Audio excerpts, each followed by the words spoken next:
സത്യം അങ്ങാണു സയ്യിദി. കഴിഞ്ഞ ദിവസം പുതുമനക്കുളമ്പ് മദ്രസ കെട്ടിട ഉദ്ഘാടനവുമായി ബന്ധപ്പെട്ടു സയ്യിദുൽ ഉലമ വരുന്നുവെന്നറിഞ്ഞപ്പോൾ ഒരു നോക്കു കാണാൻ ഞാനും അവിടെ എത്തി. സയ്യിദ് അവറുകളുടെ പ്രസംഗം ആരംഭിച്ചു.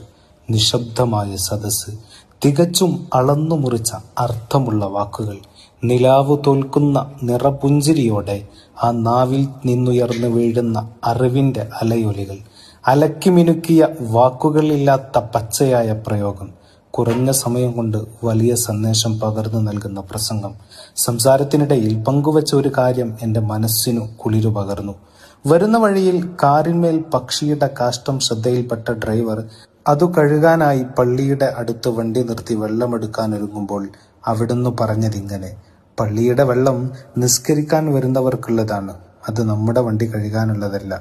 നേരെ മുന്നോട്ട് നീങ്ങി അടുത്തുള്ള ഹോട്ടലിൽ നിന്നും അല്പം വെള്ളം വാങ്ങിയ ഡ്രൈവർ വണ്ടി വൃത്തിയാക്കി.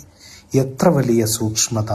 ഉഹ്റവി പണ്ഡിതരിൽ ഉന്നത ശ്രേണിയിലുള്ളവരിൽ നിന്ന് ഇതല്ലാതെ മറ്റെന്തു പ്രതീക്ഷിക്കാൻ? തീർന്നില്ല. പ്രസംഗം അവസാനിക്കുന്നതിങ്ങനെ: ദുആ ആവശ്യപ്പെട്ട് ധാരാളം ആളുകൾ സംഭാവനകൾ നൽകിയിട്ടുണ്ട്. ഞാൻ ദുആഇന് യോഗ്യനല്ല.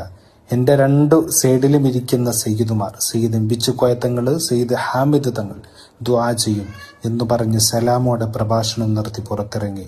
ഒരു പറ്റം ആളുകൾ